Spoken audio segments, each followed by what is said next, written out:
Assim como eu falei da psicossomática, agora tu consegue entender a influência da alma no corpo, mas agora também com a somatopsíquica tu consegue entender a influência do corpo na alma. Existe também esse outro lado, condições de saúde do corpo que interferem na alma.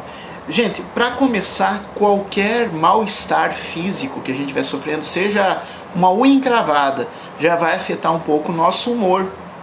Tanto é que quando a gente tropeça, bate o pé numa pedra, muitas pessoas acabam xingando, ficando brabas, né?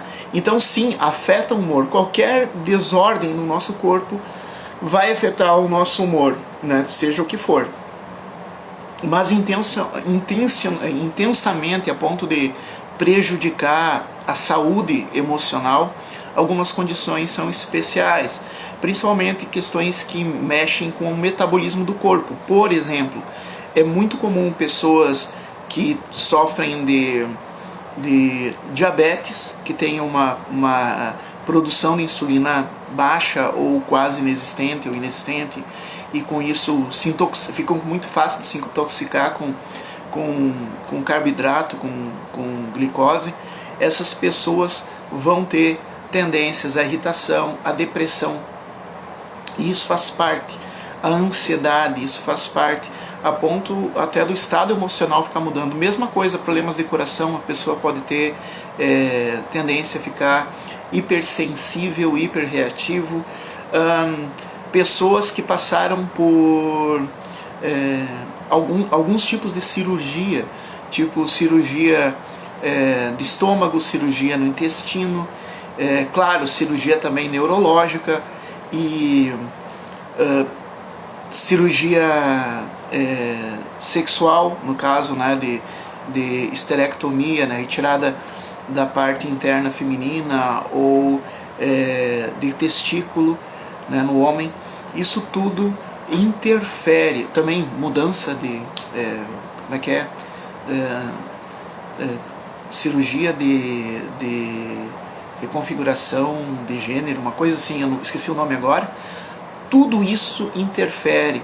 As pessoas que passam por isso, elas vão precisar se acostumar com um novo corpo, quando perdem um pedaço do corpo, ou quando o corpo não está funcionando bem, né? Então, todos esses tipos de situação de cirurgia e patologia, hoje em dia está se vendo que até alguns tipos de virose deixam como sequela questões emocionais.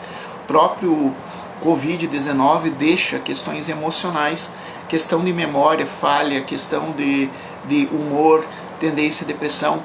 Então, sim, precisa ter acompanhamento médico para essas questões físicas, mas não deve ser negligenciado o acompanhamento psicológico e às vezes até a inserção de medicação psiquiátrica como auxiliar nessas situações, para que a pessoa possa se recuperar logo das sequelas e aprender e reaprender a viver com o corpo que sofreu por uma infecção, sofreu por uma desordem metabólica, ou porque perdeu uma parte importante. Então tudo isso, a alma precisa se adaptar a esse novo corpo, então precisa se cuidar. Então nesse ponto, toda pessoa que está passando por algum tipo de infecção ou de uma doença grave, ou que passou por algum tipo de cirurgia, precisa de acompanhamento médico para aprender a lidar com o próprio corpo, a conhecer o próprio corpo. E agora então, da mesma maneira que a alma influencia no corpo, causando doenças psicossomáticas, o corpo também influencia na alma, produzindo sentimento de ansiedade, depressão, irritabilidade e outras coisas, né, problemas de memória. Tudo isso por causa da questão da influência do corpo no funcionamento da alma.